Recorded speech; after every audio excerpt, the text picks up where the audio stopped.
هم بينا يا ياسين. على فين يا حكيم؟ على القصر.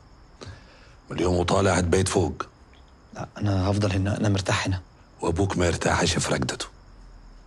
تطلع القصر تاخد جناح زيك زي إخواتك. أيوة بس أنا هنا ما بس يا ياسين، ما أنت بترد لي كلمة. طيب هنطلع احنا بقى عشان نعزي غزل. في الصبح تنزل لك يا عمي.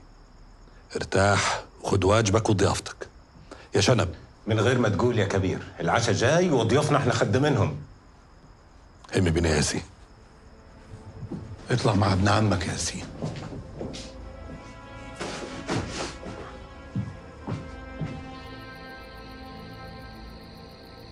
الايام الجايه بقى قوي. لو ركب حكيم فيه قولوا على ورث ابونا يا رحمن يا رحيم. برنسه بحر، احنا لازم نشبك يدنا في يد بعض لحد ما ناخد الورث، وإياك بعديه ما نشوفش وش بعض. القصر قبل الفلوس. أنا قلت هاخد القصر واتجوز فيه. قبل ال40 هكتب لك على خاطر ناخد بس الورث، هدلعكم. كل اللي اتحرمتم منه في حياة أبويا هوصلكم بيه. لما يرجع حكيم نخلي البكا على راس الميت، نقفله. احنا 3، كلمة واحدة، واللي لساني ينطق بيه لسانكم يقول أمين. طول ما هي ما فيهاش غدر هقول أمين، لكن لو شميت بس شميت ريحة الغدر عظيم بيمين أحرق القصر باللي فيه. وليه الغدر من أساسه يا برنسة؟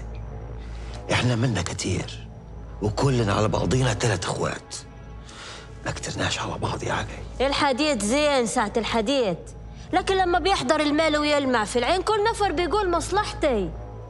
ما بقتش كلمة أخوي تعمر جيب ولا تملى قلب في الزمن الأخبر اللي إحنا فيه. احنا مصلحتنا في شبكتنا في بعض.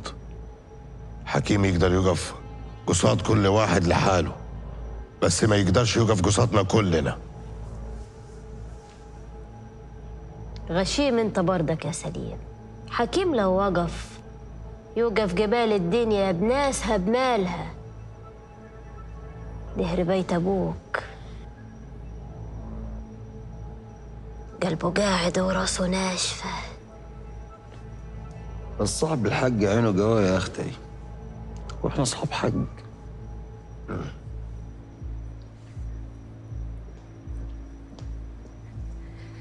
تحبوا أعمل حسابكم في العشاء ولا تناموا خفيف؟ أصل حرقة الدم دواها النوم الخفيف. وحنيا اللي هيحرق دمنا مقشفه. ليكي روجة انت معاي، بس افضلك.